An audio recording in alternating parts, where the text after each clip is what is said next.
Temos agora o nosso outro vídeo, que é sobre o livro A História do François Dosse, e que ele é um livro muito interessante porque ele quer fazer uma ponte entre filósofos e historiadores, essa questão da filosofia da história com a teoria integrada, e aí você tem, ele fala sobre Kant, Ricoeur, Foucault, entre outros. Vamos começar. A questão que ele aborda no primeiro capítulo, do início da história, que ele vai remontar para Heródoto, e desse remonte para Heródoto ele vai puxar a institucionalização da história como ciência, o que é bem importante porque só no século XIX vai ser criado a cátedra de história e os primeiros cursos de história, quando a história vai se institucionalizar como uma ciência.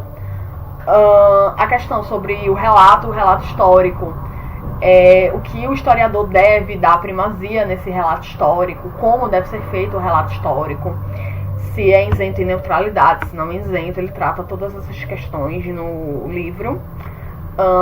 A questão da continuidade da história, a história como a ciência contínua, progressista, sempre projetando para o futuro, e a questão das descontinuidades da história e tal, das rupturas históricas. Então tem todas essas questões aí no livro. O materialismo histórico com Marx e sua escola aí, que vai analisar a história econômica, que vai influenciar bastante nos análises. A questão da história nacional, se essa coisa da história com romance, o culto à pátria. Então Dosse ele vai trabalhar muito bem essas questões. E a memória, sobre a relação da história com a memória, que a história ela carrega essa memória de alguns segmentos da sociedade, de vários acontecimentos e tal. Desses autores que normalmente são meus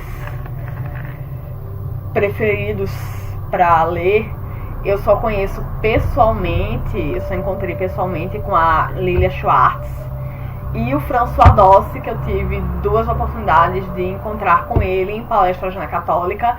Você pode rolar aí no meu Instagram, que tem fotos minhas com o Dosse e com a Lilia Schwartz também.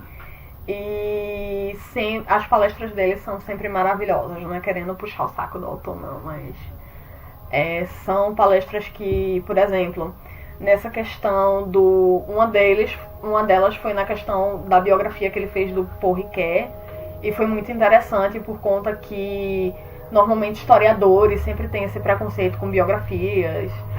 Historiador que é historiador não faz biografia, blá blá blá blá blá. E aí você tem um historiador fazendo essa biografia do Ricoeur, e o Dosse ele abre vários diálogos para história e literatura, então é bem realmente minha vibe mesmo. Então beijos para todo mundo, e amanhã nós temos o vídeo do Michel Foucault e o vídeo que encerra a questão dos vídeos referentes a maio. E aí no domingo temos vídeo normal, casamento napolitano, vai ser o casamento napolitano, o vídeo de domingo para fechar junho aqui, a gente já começar julho, ok? Beleza, galerinha? Beijos a todos.